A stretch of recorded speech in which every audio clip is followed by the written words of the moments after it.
Okay, so let's keep going with this video number 3, and this time we're talking about species. We've been talking about population previously, and so species is defined as any groups of organisms that can in fact uh, interbreed together and that share the same characteristic.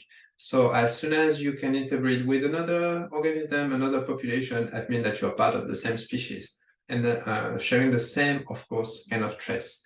In general, species will have different interaction between each other, but they also have a specific, what we call niche. They have a specific function inside of the ecosystem. And usually one species equals a specific niche, which impact in, which cause the fact that usually species between themselves, since we are living in a world with biodiversity, we will be doing some what we call resource partitioning, such as this example on the coastline. We see a lot of a pretty good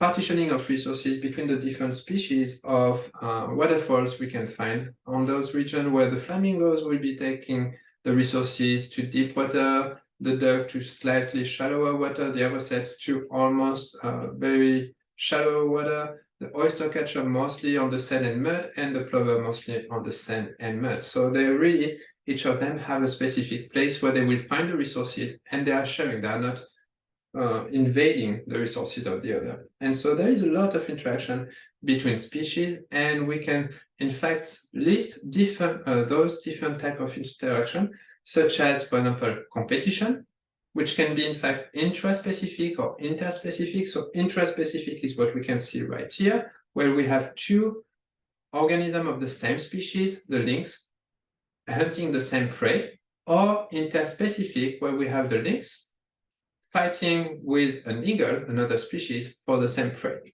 So those are two possible competition, intra or interspecific. Then we have what we call the predation, where one species will interact with the other as predator versus prey, which is also in some way illustrated there. We have the prey, we have the predators, okay? And so one species will feed on the other one. We have parasitism, when one species will feed on the other one, but by using the other one as a host. So usually it tends to kind of having some bad effect on the host. Of course, predation has a bad effect on the prey because it's killing the prey. But parasitism usually will let the host living, but it tends to impact its health.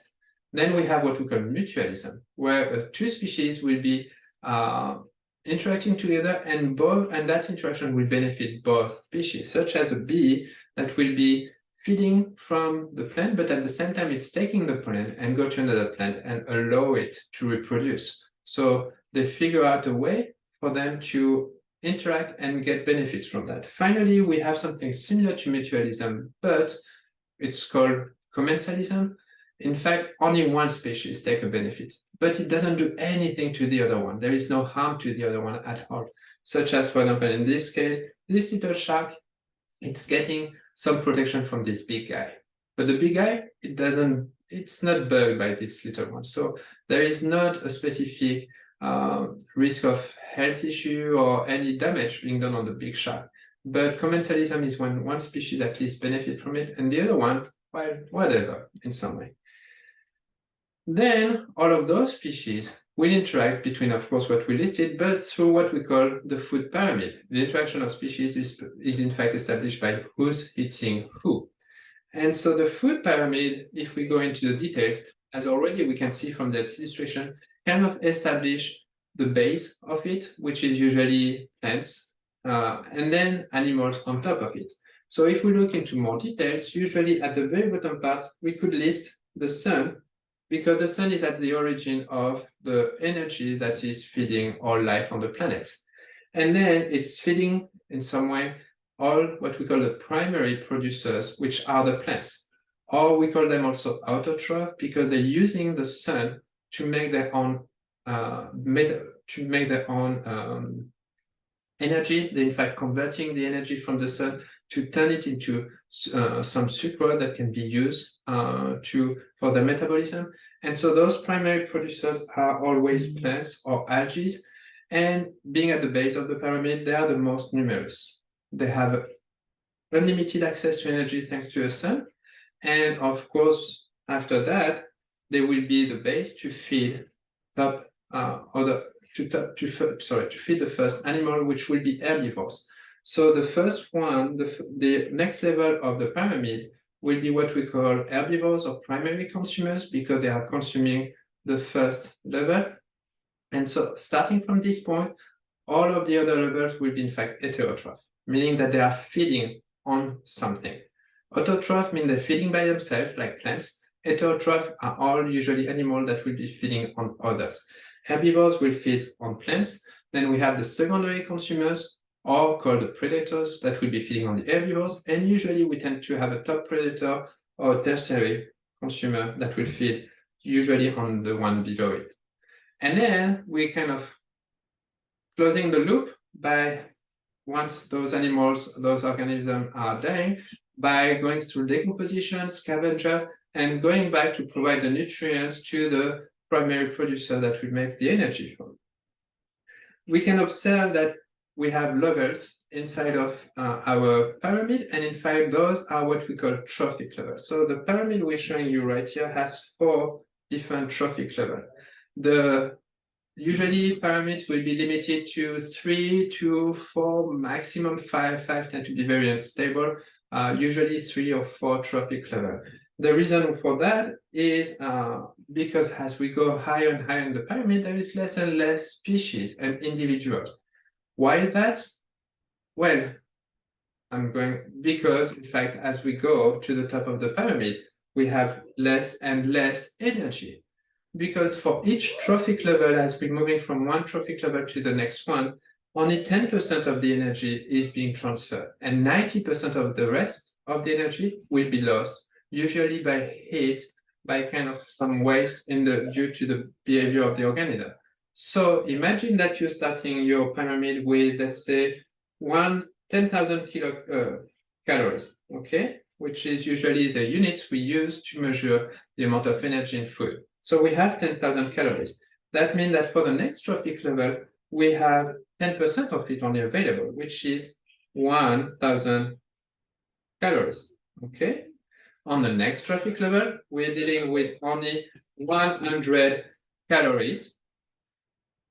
And then on the final trophic level, we are dealing with 10 calories, okay? So allow me just to close my door that was just open right now. Okay. So you see that every trophic level, we are in fact losing some energy, and its consequence, only 10% is being moved from one trophic level to the other. So that's limiting, in fact, the amount of consumer that we have on the top of the pyramid. And each of those species within the ecosystem, within the food pyramid, has its importance. Some are more in some way important than others, and that's something that we will be talking in our next lecture when we'll talk about ecosystem. But sometimes we try to think, we see a species and we have the impression that it's not doing a pretty good job.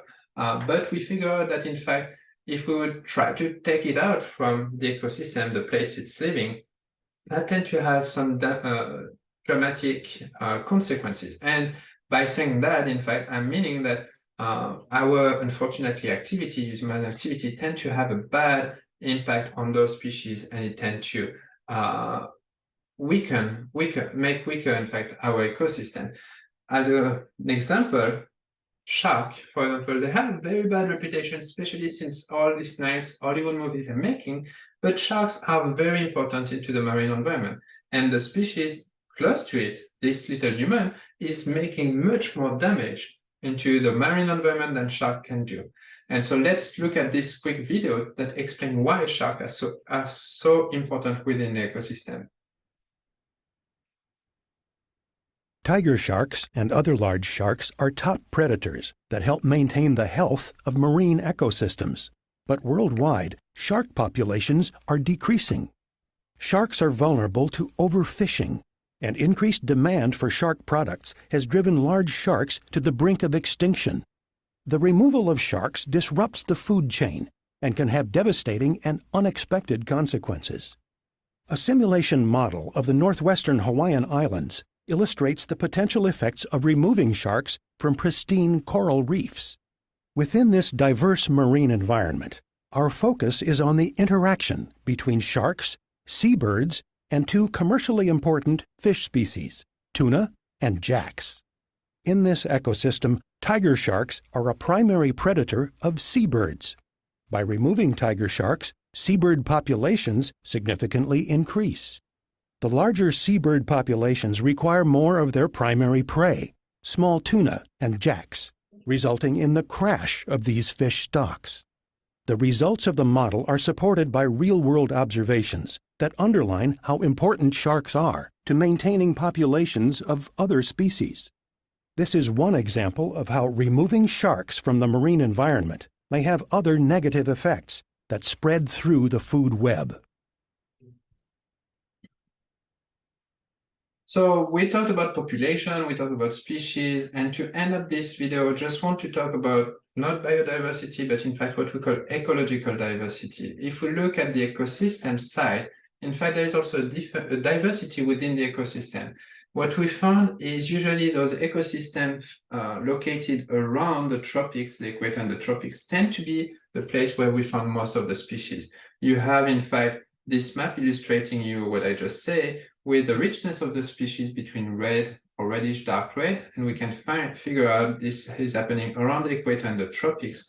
And it's also represented right here by the amount of mammals and amphibians or birds that we can found right here.